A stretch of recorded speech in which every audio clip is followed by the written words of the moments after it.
All right, I'd like to get started. So, hello, everyone. My name is Teresa Manning, and I am the Policy Director at the National Association of Scholars and also the President of the Virginia affiliate. And I am delighted today to have with me two scholars from the American Enterprise Institute to participate in this webinar on Trump, Congress, and the student loan crisis, where things stand.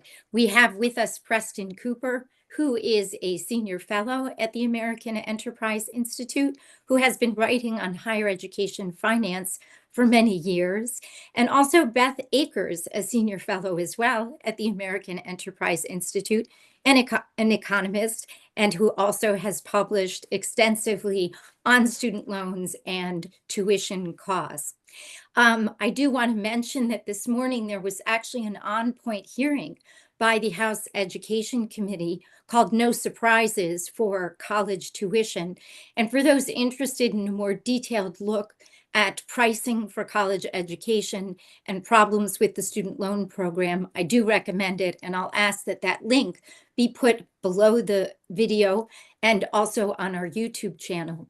This is being recorded, so if you have to step out, you'll be able to see it on the YouTube channel just under the National Association of Scholars. The way I'd like to proceed is to basically give some background of how we got where we are now, and then outline some principles and some concerns that the National Association of Scholars has with how the student loan crisis debate is taking place. And then I will turn to Preston, who I hope can brief us on the One Big Beautiful Bill provisions regarding student loan reform, and then ask Beth Akers to talk a little bit about what the Trump administration has done. And I would ask if either Preston and Beth would like to address the concerns that NES has to please do so after you brief our listeners. We also would like to have a question and answer afterwards, and I would prefer the chat function for those who would like to pose questions. It doesn't block my screen, so I find it easier to work with. So, as for background, indulge me a second. The student loan program is actually Title IV of the Higher Education Act of 1965, which is itself modeled after the GI Bill, formerly called the Servicemen Readjustment Act of 1944. So a lot of our higher education finance is a post-World War II phenomenon. However, today we do talk in terms of a student loan crisis. Approximately 16% of the adult population has student loan debt, or about 43 million people, with the average debt load being approximately $40,000. But of course, that varies dramatically from person to person, depending on course of study and how long one has been in school. The student loan portfolio is approximately $1.6 trillion, which is a huge sector of our economic pie. This is second only to the mortgage loan sector and exceeds the credit card and auto debt levels. At the hearing this morning, which had many good questions, one of the congressmen pointed out that while many things have gotten less expensive over the years, things like electronics or TVs, tuition and debt levels have continued to rise. However, salaries out in the workplace have not kept pace with that tuition and with those debt levels. So you have a certain disconnect, which is creating this crisis. That too has prompted calls for things like student loan cancellation or forgiveness, which infuriates many people because it seems to be the wrong lesson to teach our young people.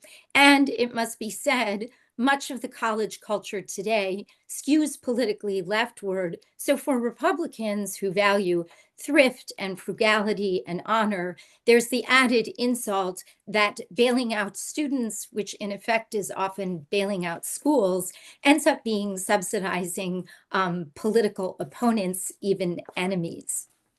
So that's why we have a crisis on our hands. Let me just articulate a few principles or areas of concern for the National Association of Scholars, things that might get under discussed or not discussed the way we would like to see them discussed. And the first, somewhat ironic since this webinar is about economics and finance, but the first point that we would make is that we are uncomfortable with all the talk of return on investments and looking at higher education as just a matter of dollars and cents. There's almost an exclusive focus on higher education as a question of one's earning capacity. Whereas at the National Association of Scholars, we believe in higher education in large part to help people, responsible citizens, to lead a life of the mind, and also to be aware of the duties and rights of citizenship. So we chafe a little bit at the focus strictly on better pay. Also, there seems to be a bit of a sleight of hand or a leapfrogging, or what you could call putting the cart before the horse, where we say that a college degree results in higher earnings. Obviously, smart and industrious high school students want to go to college, are naturally inclined to go to college, and are encouraged to go to college. So then the question is, well, are their higher earnings a result of their college degree or a result of the fact that they started out as pretty intelligent and industrious in the first place? The other thing on this point is that we have jobs requiring degrees, and many of those requirements seem fake. They're sort of made up as a way of getting around employment tests. And so we've seen in recent years states deciding to drop the requirement of having a bachelor's or a master's and accepting in its place commensurate experience. And we think that needs to be unpacked further as well. So not only is the value of a college degree difficult to determine, but also the price. And I'm sure that we will get into this. And it's another topic that the hearing this morning covered effectively. That is, whenever you have a third-party involvement with the price of an asset or service, and housing and medical care come to mind as the other examples, you have a warping of the price of that good or service just by virtue of having a third party involved. But in the case of American higher education, it's actually even more pronounced than that. One congressman noted this morning that FAFSA, the Free Application for Federal Student Aid, knows more about the finances of any given family than even the IRS. And it turns out that schools are actually pricing tuition. That is, the sticker price is different from what a given student actually will end up paying.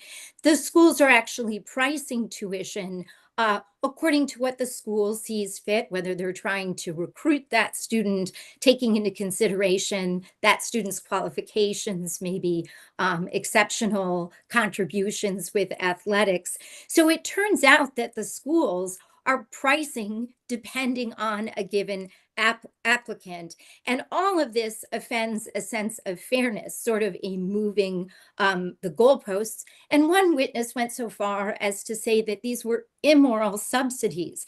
In effect, some students paying for the tuition of others, even though they may have been told that there are discounts, but those discounts are in large measure fake, almost a psychological trick to make students think that they are getting a good deal, when in fact they might be subsidizing their roommate.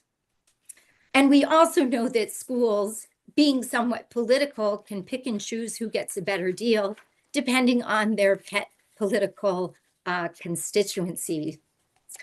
The last thing is asking about debt as a rule and whether debt has become not only a trap for a lot of American young people, but perhaps also a form of control.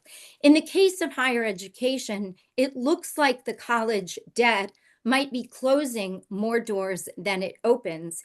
And I always like to bring up that college and college debt and college repayment programs directly conflict with the traditional years of family formation for young people. I think this is very under-discussed, so I hope maybe our guests will comment on that. The last thing is that we support apprenticeships while we support higher education in the broad sense of the humanities and the liberal arts, leading a life of the mind.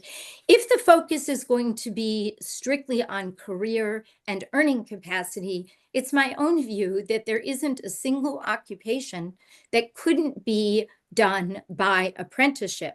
And when I look in my own family, for example, both my grandfathers were attorneys, but both of them clerked their way to being licensed in both New York State and Pennsylvania. So one idea is, instead of talking about student loan crisis, student loan reform, repayment reforms, is to rethink everything. And if the federal government is going to be involved, shouldn't some of that money, maybe all, be given to apprenticeship programs, or even at the secondary level, or universities who could have more apprenticeship type feel to them? So I hope that as we discuss what has happened in Congress and the Trump administration, we can keep some of those principles and areas of concern in mind. Now that I've had my say, I'd like to turn to Preston Cooper, Senior Fellow at the American Enterprise Institute, who's going to tell us a little bit about recent congressional action on student loan reform. Preston, the floor is yours. Well, thank you very much, Teresa, and thank you to the National Association of Scholars for having us on for this webinar. I'm very excited to kind of dig into the recent developments that we've seen in Congress. So, as most of you probably know, Congress passed the One Big Beautiful Bill Act a couple months ago. President Trump signed it into law just before the July 4th holiday, and the Education Department is currently in the process of implementing all of its provisions which have to do with student loans, which includes some pretty sweeping changes to the federal student loan program. I mean, the federal student loan program is still going to be there, but it's going to operate much differently than it has in the past. And so I want to kind of focus on three big areas of reform that we're seeing to federal student loans as part of the One Big Beautiful Bill Act, or OB3, as some call it. The first is common sense loan limits. So under previous law, before OB3, graduate students and parents of undergraduates could borrow basically as much as they wanted from the federal student loan program. They could borrow up to the cost of attendance as defined by their university. And of course, the university wanted to define the cost of attendance as high as possible so that they could charge as much tuition as they could get away with, and basically force students to borrow that money from the federal government in order to fund it. And the federal government would have to extend them that loan, basically no questions asked. And so the OB3 is going to kind of change that in significant ways. There are going to be common sense caps going forward on how much grad students and parents of undergraduates can borrow. For most grad students and parents, they will be able to borrow up to $20,000 per year, which is still a pretty generous loan limit. A few students in specialized professional programs like medicine, dentistry, law will be able to borrow up to $50,000 a year, but there's no longer going to be this blank check that the federal government provides to students, and by extension, as Teresa mentioned, really to universities, not to students, in order to basically charge whatever they want and force taxpayers to cover it. The second big component of reform is accountability for colleges based on their economic outcomes. So the One Big Beautiful Bill Act creates basically an earnings floor for programs receiving federal student loan funding. It basically says that if you are a degree program and your graduates are earning less than somebody with a typical high school diploma, in the same state, who are of a similar age to your college graduates, that program is no longer going to be eligible for federal student loans going forward. So if the typical college graduate earns $30,000 a year, but graduates of your program only earn $25,000 a year, you can no longer use federal student loans to operate that program. You can still operate that program if you want to. You can do that with your own money if you want, but you can't use student loans for it anymore. And that's a recognition, I think, of the fact that people who come out of college with earnings that are so low are probably not going to be able to repay their loans in full and are therefore going to result in a significant cost for taxpayers. The final big component of OB3 is reforming student loan repayment. So we are at $1.6 trillion of outstanding student debt right now. And many students complain that they feel like that they've been making their loan payments forever, and yet they still owe a similar amount on their loans, or they've even seen their balance go up.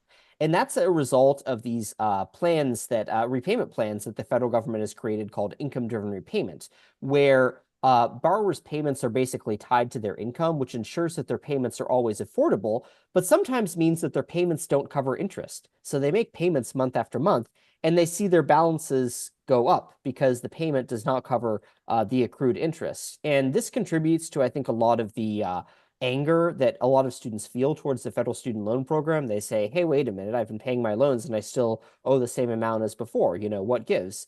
So the One Big Beautiful Bill Act creates a new repayment plan called the Repayment Assistance Plan that basically says if you make a good faith effort to pay back your student loans, you will get your unpaid interest waived. So if you make that on-time payment every month, you will always see your balance go down because at least some of that, up to $50 a month, will always go towards your principal. And this obviously offering this benefit does cost some money. So they pay for it by reversing some of President Biden's loan forgiveness initiatives, such as the SAVE plan, which was basically a loan forgiveness plan by another name. They increase payments on some high-income borrowers in order to pay for it, and they basically make it much harder to get outright student loan forgiveness. They'll say, you can get your interest waived, that's fine, but you can't get your actual outstanding balance forgiven unless you pay for a significant amount of time and make a good faith effort to actually pay your loans instead of just waiting around for forgiveness. So these three components of the bill all put together save taxpayers about $300 billion over 10 years. So that's, pretty significant chunk of change. They reverse a lot of the changes that were made under the Biden administration to really explode the cost of the federal student loan program. And I think it really introduces some rationality and sanity to the student loan program going forward. Colleges will no longer have a blank check to basically charge students whatever they want and force the federal government to pay for it. They can no longer operate programs that are basically predatory and leave students earning less than a typical high school graduate would have made. And students, if they make a good faith effort to pay back their loans, they will get a little bit of extra help making those payments, covering interest, and it will be paid for by basically getting rid of loan forgiveness going forward, except in some very limited circumstances. So I'll stop there. That's kind of the overview of the One Big Beautiful Bill Act. Certainly won't fix every problem in the federal student loan system, but I think we'll make some great strides towards making the student loan system fairer, more rational, and just more sensible for borrowers and taxpayers. Thank you, Preston, for that helpful overview. All right, we'll now turn it over to Beth Akers, and hopefully Beth can brief us on some of what the Trump administration has done, maybe other than signing the big, beautiful bill. Yeah, that's right. Well, I'm a little jealous, to be honest, that Preston got to talk about the One Big Beautiful Bill because those are reforms that I am quite honestly very excited about and have been advocating for most of my career, to be frank. And I will say that the things that we've seen from the Trump administration are not those things for the most part. So let me do my best to cobble together the story of what we have seen from the Trump administration. And remember that this is a bit of a roller coaster, as often things are when it comes to understanding the administration's trajectory on different policy issues. I think it was 2016 when President Trump initially proposed a student loan cancellation plan. He has obviously pivoted tremendously on that, I think in the right direction, but it's been a bit of a wild ride. So before the administration started, we got a sense from President Trump in this one video that he published on Truth Social about what the direction of his higher ed policy was going to be. He gave this, surprisingly wonky description of his aims to reform higher education through the accreditation process. And so, for people who follow higher education, this was a bit of a shock because, like I said, the Trump administration had not been as detailed in their policy prescriptions for higher education, and maybe not as on point to, where scholars tend to believe, the issues are. So it was a kind of a twist to see that was the plan to be the emphasis of the administration. So that has come to fruition. We saw an executive order early in the administration, basically promising to commit to some reform of the accreditation process, which redefines who has eligibility for the financial aid that both supports the industry and distorts prices in the marketplace, but also has consequences for the type of innovation that Teresa, you were talking about as alternative models like accreditation, shorter-term credentials, launching pads to careers that are outside of traditional higher education. We also saw on the student loan front that the administration moved to put defaulted student loans into collection. This was sort of a necessary next step to turning student loan collection back on. As you remember, at the end of the first Trump administration, President Trump paused student loan repayment at the onset of the COVID pandemic. I wish he hadn't done that, to be honest, because it allowed President Biden to keep student loan collections repayment on hold throughout his administration. And only at the very end, after facing legal challenges, was the administration, released back into having borrowers get back into repayment, and then sort of left the dirty work, which is taking collection of these loans up to the beginning of the new Trump administration. So they sort of fell onto their plate to enact that collection process, and I think made them seem like the bad guy in that space when it was really an inevitable part of the return to repayment process. Outside of that, we've also seen these sanctions against institutions on their funding more broadly, based on what President Trump perceives as a violation of what institutions should be doing when it comes to free speech and maintaining spaces that are not riddled with anti-Semitism and the sort. Ultimately, it seems that those efforts were largely going to be considered extra legal, shall we call it. And so those efforts will be halted in their original form, though I do expect the administration will sort of continue this campaign to address what I do perceive are serious problems on college campuses, which is the lack of diversity of intellectual thought, the persistence of anti-Semitic language and behaviors, and the student sense of there being an inability to engage in free speech on campus. I want to move to discussing some of the issues, Teresa, that you offered were concerns of the National Association of Scholars, particularly the issue of this emphasis of return on investment in the current policy conversation.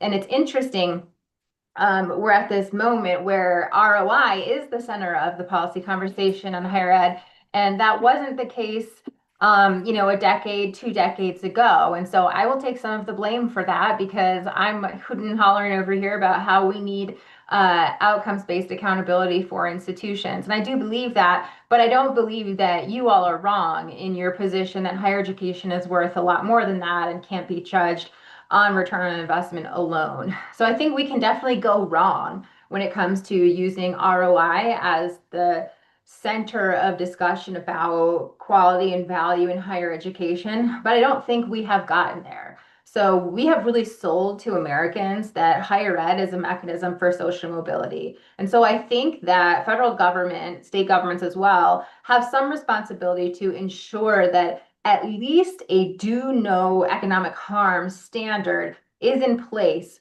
for people who do pursue higher education. And so that is largely consistent with the changes in accountability that we saw through the reconciliation legislation. That is, we didn't see institutions generously rewarded for putting people into really high pay occupations or punished for putting them into social work. Instead, Congress put in place this baseline that says if your graduates are not at least out earning someone in your state with just a high school diploma, then you can no longer take loans from the federal lending program. Interestingly, you can still have access to Pell Grants.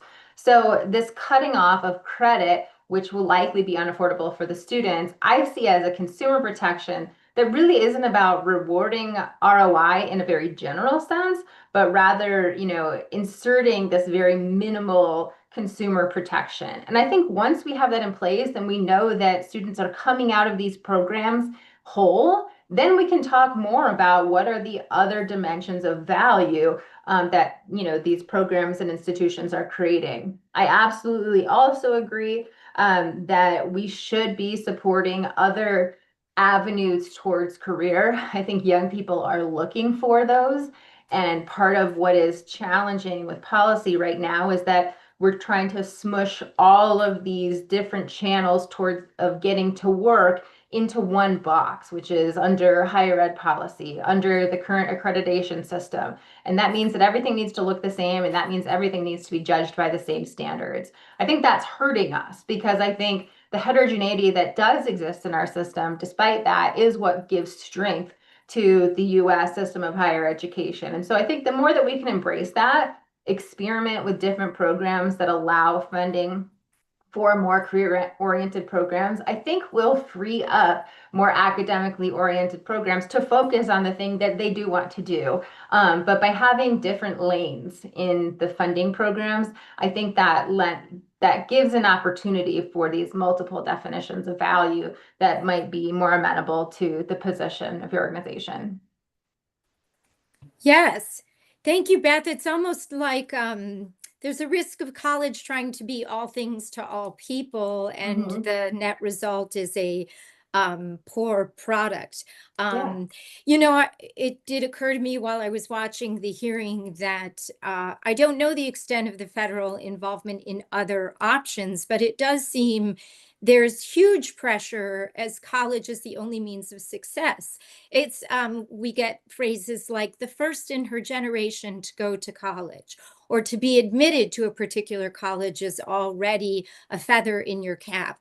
The high school guidance counselors are hurting a lot of these students into college. I taught at the high school level for a while and noticed that a lot of these young kids are chomping at the bit to go do something. I don't think it would be their first pick to go study more Jane Austen and write essays about Pride and Prejudice, though there's nothing wrong with that. It's just not the natural desire of most young people. They've been through 12, 13 years of education. So the student loan program itself is almost the government putting its thumb on the scale to help students choose this, along with all the other, I even call it propaganda, to go to college. And it's really a criminal disservice, I think, to our young people, because really a lot of life, especially when you're young and things are confusing, is to find what your talents really are and how you can really contribute.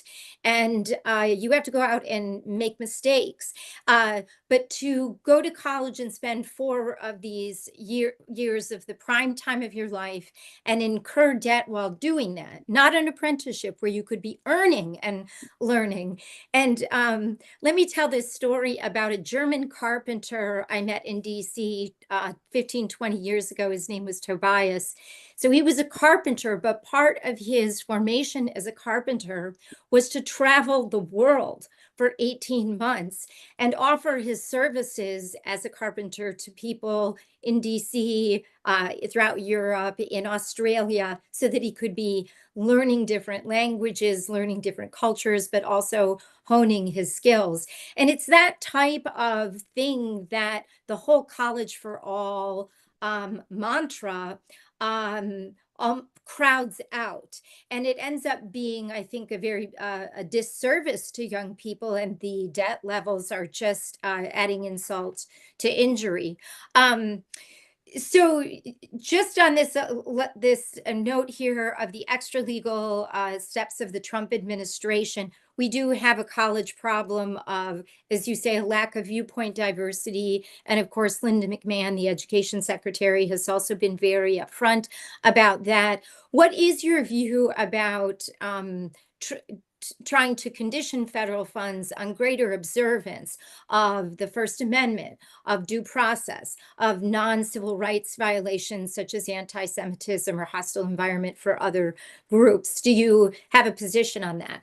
Yeah, I mean, I absolutely think that it is the responsibility of Department of Education, to the extent that it continues to exist, to oversee whether or not civil rights violations are happening on campus, and free speech is a part of that. Formerly, the Office of Civil Rights had that responsibility at the department. Preston, correct me if I'm wrong, but I believe that responsibility is shifting or has shifted over to the Justice Department. I absolutely think it's appropriate to use those channels that are set by statute to hold institutions to account. And I did take issue with the efforts of the Trump administration because it felt like they were addressing real problems through channels that I perceived as a non-lawyer to be inappropriate, when in fact there were existing legal frameworks for addressing violations of free speech on campus.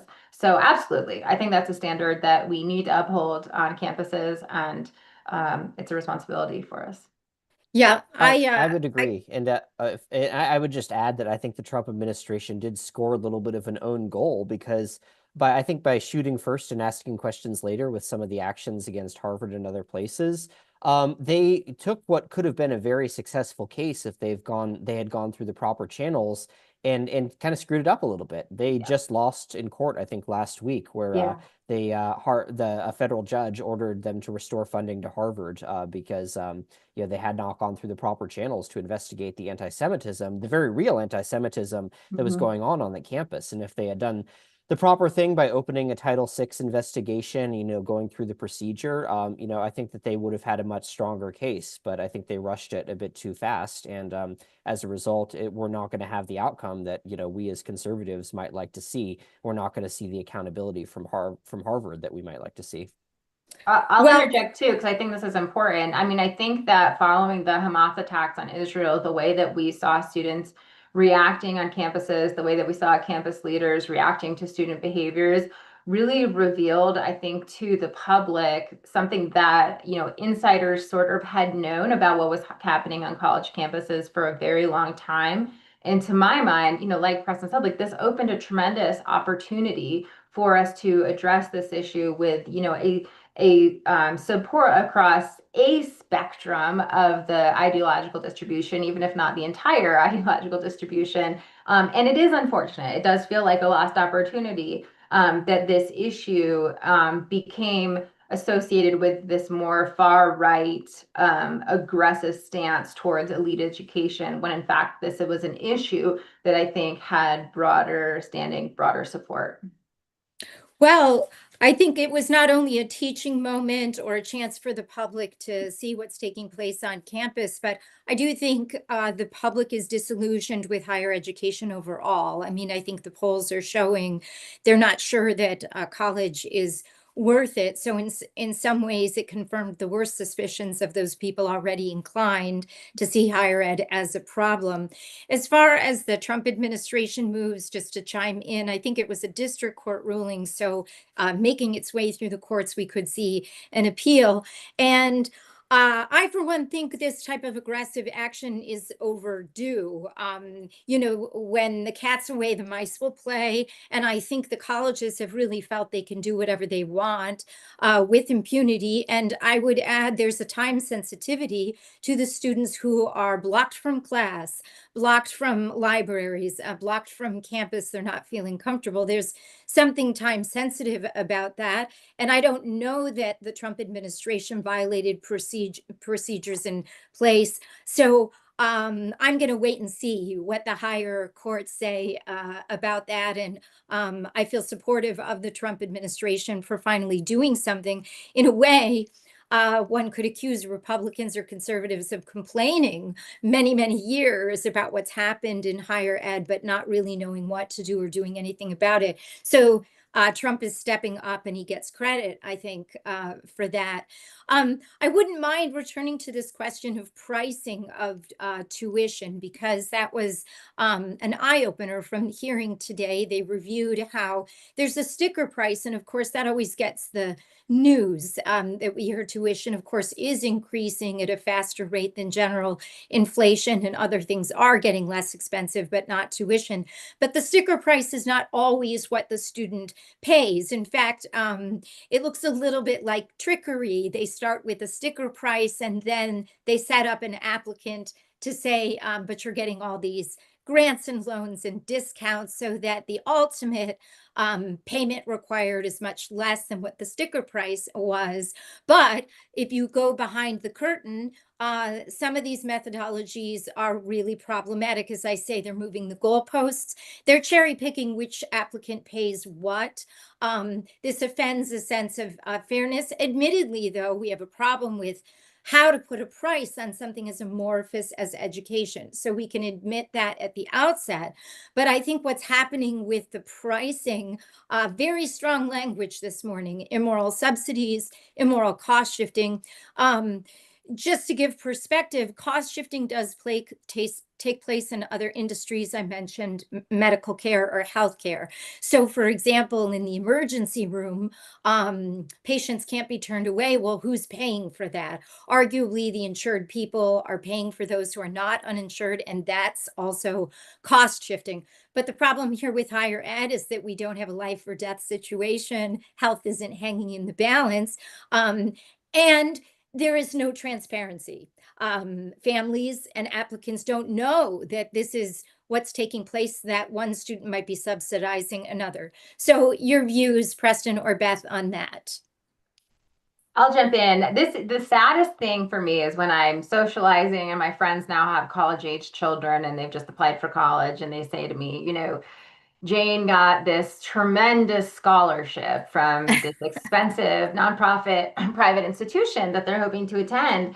And I know that on average, the discount offered from sticker to net price at these institutions is 50%, which means, in fact, that scholarship is actually not that special. I'm absolutely not going to say that to those people. But the problem is nobody is saying it to those people. And so people are perceiving that they are being highly sought after by these institutions, given this prestigious award, and it is warping that you're building on this already really intense psychological distortion that happens in seeking higher education and enrollment at these elite institutions. So I absolutely hate this. I mean, I'm an economist, so I don't get into like whether this is moral or not moral, but I would say it concerns me deeply that this process is non-transparent, that consumers don't have access to this information. The tension, of course, is that if an institution is using this pricing model, they're going to tell you that a big part of the reason why they need the information that they use to do this is so that they can give aid to the lowest income students, basically guaranteeing that they're serving equity in distributing their student aid. So yes, we need to know where the greatest need is so that we can distribute aid to make sure that needy students are having an opportunity to roll out at our institutions. Well, that's great. But also now imagine I go into the BMW dealership and they say, okay, give me all of your bank account information. Tell me how much you earn and write me an essay about how much you want a BMW compared to how much you want a Volkswagen. I mean, and then I'll tell you how much this car is going to cost. I mean, it's absolutely wild, and we would never allow this process to take place. But because we have celebrated higher education so extensively, put this sector on a pedestal as if it's above this sort of behavior, we have this happening and really normalized. So I don't quite know what the solution is, but I think this is hugely problematic. And I think the first step is transparency so that consumers realize this happens, because I think the greater extent that they can be smart consumers and put pressure on institutions to say, what is your pricing model? Why is this your pricing model? That can affect change in the way that institutions do their pricing. But I agree. It's something I lose sleep over, honestly. Yeah, well, and I'd like to hear Preston's views, but just on a basic level, there's deceit in this whole operation. And since we view education as, in large part, character building, making good American citizens, the idea that people start on higher education, no less. So these are arguably the best and the brightest, that we're going to start on a step of deceit between the school and the student's family. It's not acceptable. Preston, I'm sorry, did you want to chime in? No, I would agree with what Beth said, and I think it's such a critical distinction that both of you alluded to, that we want to make a distinction here between, just price discrimination, charging students different prices, versus price deception, that lack of transparency around what people are actually going to pay. Because lots of industries price discriminate, and that's fine, that has a real economic role. So, if I want to take a flight, for instance, I might pay a different price depending on whether I'm going to travel at 6 in the morning or travel on a weekend or take a center seat or what have you. And that's totally fine. People have different willingness or ability to pay, and it's fine for airlines to charge them different prices. But I can actually go to United's website or Delta's website or whatever and see what I'm going to pay for each flight. And then I can make an informed decision before I ever have to commit. And it doesn't work that way with college. You actually have no idea what you're going to pay until you Right. actually apply for college, send in all your financial information, and get accepted and get an award letter back from the school, which is a process that takes many, many months. And by the time you've reached that stage of actually seeing the net price that you'll have to pay, you might not really have very many options, because you would have had to apply to another college and go through the process again in order to get a competing offer. I can go to United's website, and if I don't like the price, I'll go to Delta's website and see if I can get a better deal. It does not work that way with colleges. And because there's this lack of transparency, because there's this kind of deceptive nature, this opaque nature around college pricing, colleges can take advantage of that to charge students more than they really could in a competitive market, because students have very limited ability to like shop around for the best deal or to compare competing offers and try to play, colleges against one another in order to actually get a good deal from a competitive pricing process. That does not exist with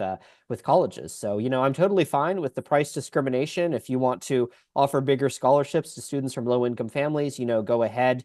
But we need to be transparent about it, and we need to make sure that students are aware up front of what they're actually going to pay for college, to create a more competitive market and actually drive prices down. Yeah, I do always see the schools as the villains, and I'll just say we're talking about costs that are many times the cost of a BMW. We're talking about a large amount of money where the transparency should be even greater. Mhm. Preston, while I have you, could you unpack this idea of the accountability of programs at schools? It's hard for me to imagine how this is actually going to play out in practice. First of all, its application is got to be in the future, that they're looking at particular programs and comparing the graduates of those programs with graduates of high school. So this is what, 5 years down the road? Is that how it's going to happen? Well, we actually have a lot of the data that you would need to do this accountability system right now. So the federal government has collected through the college scorecard, data on what students are earning after graduation by program. So you can actually go to collegescorecard.ed.gov right now and look up, what you can expect to earn if you get a political science degree from UNC, or an electrical engineering degree from Iowa State, or a finance degree from Penn Wharton, or an arts degree from Harvard. That information is publicly available right now, and it's just been used for transparency purposes in the past. But we are going in the future to start using this for real accountability. So we can actually start implementing this pretty soon.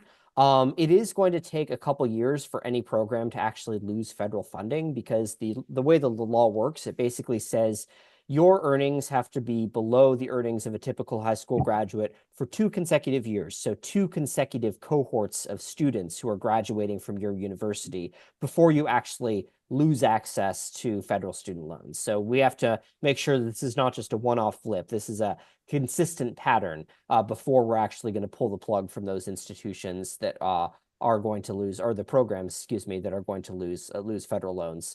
But I think that system can probably be up and running by 2027, 2028 or so. So we actually could see in the next few years, the first few programs face some consequences in terms of lost access for federal student loans. The Education Department is going to later this year engage in the process of actually drafting up the rules, which will have all the deadlines and relevant information to implement this system. So we could see pretty soon, how this is going to play out. Okay, let me be a little more basic. Many oversight measures occur when someone complains. There needs to be a complaint filed. The opposite of that is like just random audits or inspections. So one question is, how is this going to happen? Practically speaking, does a graduate have to complain? Is there going to be a random, no. Nope. No, we already have all of the data that we need to make these determinations right now. So nobody has to complain or anything like that. And the Department of Education it doesn't really need to request any additional data. We have most of that data already right now. Basically, the way it works is when you apply for a federal student loan or a Pell Grant, the Department of Education gets your social security number and they know which program you're enrolled in. They know which college you're enrolled in. And so they can take everybody who's in the same program and they can send that batch of social security numbers over to the IRS. And the IRS will basically tell the Education Department, here are the median earnings for students in that group of social security numbers that you gave us. So we can figure out, 4 years after you graduate, median earnings for this group of students who graduated with this degree from this university are X. And we can do that for every program for which we have a sufficient, N size, a sufficient number of students to make that to make a reasonable determination. And then we can compare that to the typical earnings of high school graduates, which is collected through the US Census and survey data from the Census Bureau. So we can probably implement this relatively quickly if the Education Department, makes it a priority. Most of that information that we would need to do that already exists. All right, so it'll just be baked in. There'll be an office or a subdivision at the Education Department that's basically going to be on top of this. It That's won't correct, depend yes. on any complaints. Yeah, Teresa, this is not without precedent. So previously, eligibility was conditional on institutions satisfying the cohort default rate rule. So basically, that was kind of a standing automatic threshold that would trigger someone to lose eligibility from the aid programs.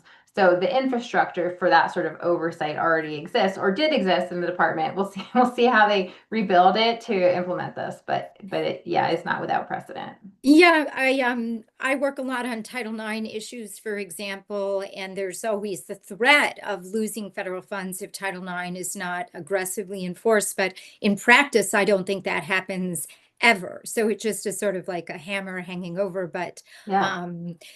you want these things to have teeth because you can get a good policy, but if they're not enforced. And would this be a subject of the rulemaking then, Preston, or you say that's coming around the corner? That's right. Yes. And there is provision in the law for an appeals process. And so that's kind of one thing that I worry about is, do they create a very generous appeals process to For the allow colleges school, to, for the for the schools, school to appeal, for the yes. school to appeal? If the school is failing this proposal, so if their earnings are too low, do they have an avenue to then appeal that and say, oh, we're very sorry, we'll do better, and then they never actually do better? And this has actually been one of the big problems that has beset the cohort default rate, which Beth mentioned, is that there's actually very generous avenues for schools to appeal a failing cohort default rate. And so most schools which have a really high student loan default rate, which have all these students who are defaulting on their loans, they're actually able to successfully appeal and maintain their access to federal student loans and Pell Grants, even though they're technically not supposed to, because we've created this very, very generous appeals process. So that's one thing, the Trump administration is going to have to be very vigilant about, because the colleges are, of course, going to be lobbying for an extremely generous appeals process. And we need to make sure that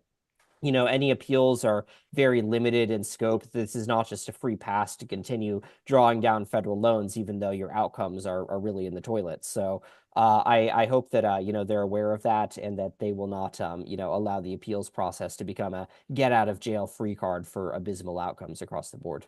Yeah, they just wait for another administration to maybe change the rules. I mean, it does speak to a possible bad faith, on the part of these schools. And It does, but it does bother me that we're not looking out for our young people more. I know the whole discussion about snowflakes, and we have these college radicals, but in a healthy society, um, you look out for your young people. The young people are the future of the country, and the idea that we would stick it to young people or move the goalposts, you just wonder what kind of grown-ups Americans have become, or the higher education industry has become. And these are the people to whom we hand over our young people. You know, it's a lot of food for thought. We do have a question here from on the chat. What happens to university graduate salary surveys if STEM graduates are excluded? Also, what happens if university graduate salaries are compared to those of new entrants into skilled trades that require extensive training and certification? How about comparing debt levels at graduation for non-STEM graduates compared to those who trained in skilled trades? So this is comparing a lot of the earning capacity. Now, as a side note, there was a recent study showing that actually those with humanities degrees outperformed engineering and STEM graduates over the long term. But any comment on that? This questioner goes on, I'm not a supporter of the current state of universities, but universities do need to deal with the seriously substandard product they receive from the US public school system. This dilemma won't change until we deal with the low and deteriorating quality of US public school education. At the moment, this is not the direction public school results are trending. Fair enough.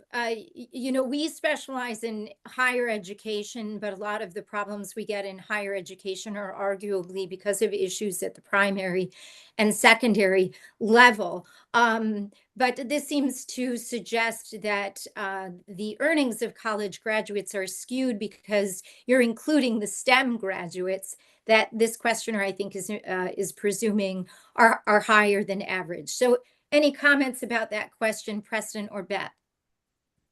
Yes, I can take the first part of that. So the outcomes, or at least the earnings outcomes from a college education and trade schools really depend on the field of study. So we know that, people get vastly different earnings outcomes depending on what their major is in college.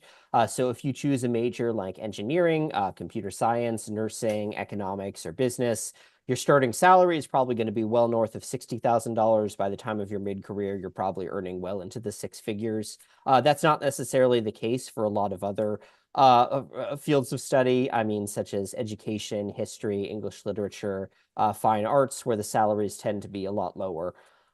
We also see differences among trade schools, those sub-baccalaureate credentials. So if you're getting a certificate in one of the technical trades like welding or HVAC maintenance, auto repair, electrical installation, transmission installation, I mean, those tend to do very well. Often the salaries that completers of those programs get are very competitive with the salaries for a typical college graduate.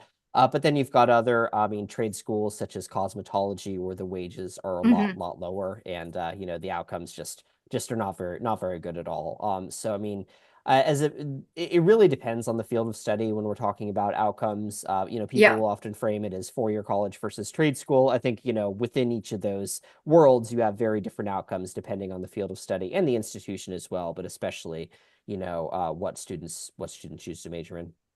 Yeah, that's an excellent point. I'm sorry, Beth, did you want to Yeah, and I comment? think the questioner was suggesting maybe there were some issues with measurement because you're looking at an average earnings among high school grads that may include some skilled trade workers, which would make it harder for bachelor's degree programs to beat that threshold. But in fact, that is not the standard. Most people who do work in the skilled trades will have a certificate or a sub-baccalaureate degree, so their wages would not be included in the average that's being used to compare whether or not the students are worse off than had they not gone to college at all in the first place. So again, I think some of the tone of the question suggested that, this concern that like there are varying wages across different occupations. We don't necessarily want to discourage investment or studying in the humanities just because it's not as fruitful as STEM field, something like that. That's absolutely not what the current law does. And I think also not what Preston or I would advocate for. Again, the bar that was put in place by this legislation is so low. Low. Very few programs are going to fail to pass this. And the ones that do, I think, quite frankly, we're going to look at them and say, these are programs that are doing a disservice, allowing people to borrow, to put themselves into debt in order to finance them. Mm-hmm. And, that, yeah, that's where I am. Well, he's also suggesting many of these college students might be ill-equipped Yeah. for many programs because of the problems with primary and secondary level, which brings up the issue of just passing and herding along kids without an honest conversation about their best career, their choices, their best future, and just passing along and graduating from high school and graduating from college. And then Yeah. at a certain point, reality hits. Yeah. But Teresa, I think that is precisely the point, that if there are programs that basically continue to serve students who are ill prepared for college level learning, and then they Right. go out and can't beat this earnings threshold, I mean, I believe that this is a program that needs significant reform before it continues to be a place where people can put themselves into debt in order to study. Yes. So yes, and I think that's actually a feature, not a flaw of the law. Yeah, a feature of the, yes, maybe a feature of the system. Well, one last issue, I had brought up the question of family formation, and I always like to mention Camille Paglia. I don't know if you're familiar with that professor from Philadelphia, who felt that higher education should be much more flexible to accommodate family formation, and specifically for women, that women should not be subject to the same timelines and deadlines, and also more flexibility with repayment.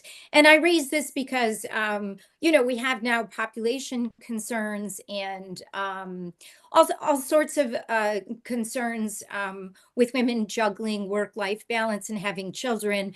And I don't know that any of these student loan provisions ever address this issue, that family formation has to happen with young people, especially young women in their teens, 20s, and 30s.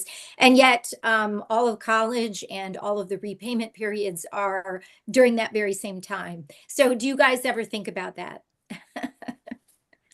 Preston, you want to go or? Sure. Yeah. I mean, I do think that it is a bit of a concern that, we expect people to get higher and higher levels of education for the same jobs. And, that often will cut into people's, the years in which people used to raise children. And sometimes that will create competing demands on people's lives, that if they're Yes. studying for a higher degree, that makes it harder to actually to start a family, and people might put off family formation for years or sometimes forever. And so we did a report at my old employer, Free Up, a few years ago, where we looked at different jobs over time and how many required a college degree. If you go back to 1990, for secretaries and administrative professionals, only 9% of workers in this occupation had a college degree. This was considered, a job that you could go right out of high school, you could get a few weeks of training, and you could go into the labor force.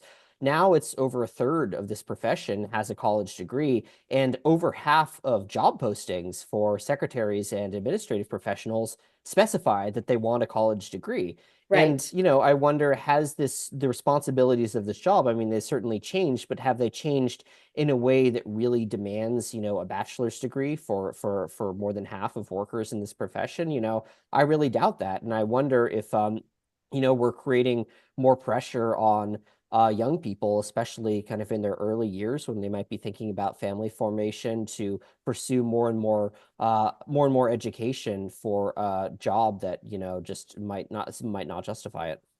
Yeah, I mean, I had mentioned that in my remarks there, that this contrived aspect of requiring a BA or a master's precisely for jobs that didn't require that beforehand. One might say that a high school education previously was more rigorous or something to that effect. But certainly there's an arbitrary component here. And everywhere we would like to see or commensurate experience to get out of this jail of getting into college and acquiring all these credentials that conflict with other things. Beth, I'm sorry, did you want to chime in there about family formation? Yeah, I mean, I think the only thing that, has moved on that front, maybe not because of this concern of this issue, is that student loan repayment has become more generous, broadly speaking, over the last 2 decades. I mean, at the beginning of these programs, these loans had to be paid back as they were taken out, just as auto loans and mortgages need to be paid back on a monthly basis. So the fact that students can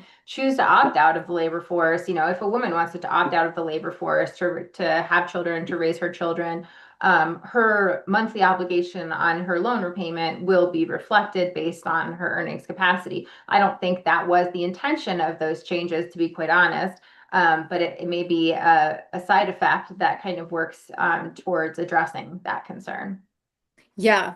Yeah, no, that's a good point, that there is flexibility with what Congress just did. I guess I think more conversation probably needs to happen overall, that I see the lens of a healthy society through healthy families and stable home life, and bringing a lot of debt into your home when you're so young and the children are going to be so demanding is a very bad idea, and we just don't address it enough, in my view.